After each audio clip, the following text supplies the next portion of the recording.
anak ko. Kasi po napasukan na po yung mga kwarto nila. Pinasok na rin ng baha ang ilang iskinita. Halos malubog na ang mga nakaparadang sasakyan sa bahagi ito ng barangay.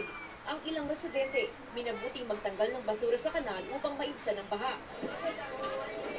Tila naging floating market naman ang Magsaysay Fish Market dahil sa taas ng baha. Sa kabila nito, tuloy lang ang operasyon ng pamilihan. Nagmistulang ilog naman ang kalsada sa barangay Anolig sa Mangaldan. Lumulusong na sa baha ang mga residente na pupunta sa bayan. Mahigit 1,700 na kabahayan ang binabaha ngayon sa barangay Anolig at posibleng madagdagan pa ito kung magtutuloy-tuloy ang buhos ng ulan dulot ng habagat. Hindi rin nakaligtas sa baha ang Anolig Elementary School. Nakita po namin na talagang yung level po ng tubig, pataas ng pataas. Kung hindi po namin naituloy yung dredging na doon sa Purok 1 hanggang Purok 6, malamang sa malamang hindi lang ganyan po yung level ng tubig ng baha.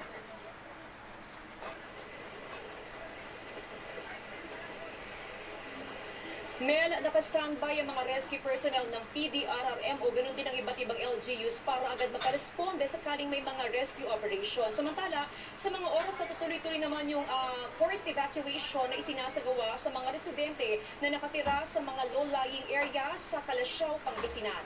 Mel? Maraming salamat sa iyo, Jasmine Gabriel Galban ng GMA Regional TV.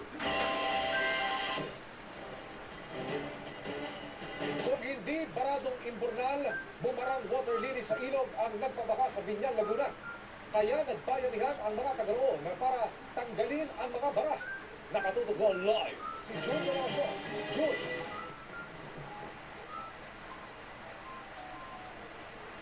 Emil, Mel, lubog ngayon sa baha ilang low-lying barangay dito sa Binyan City, Laguna.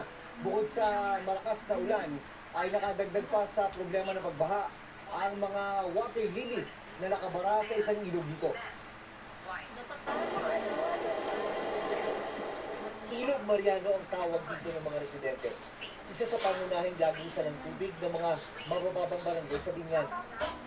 Dala ng malakas na ulan, umapaw ito kaya hindi madaanan ang ilang kalsada. Kapag masama ang panahon, madalas talagang umaapaw yung tubig dito sa Ilog Mariano, dito sa Binyan City, Laguna.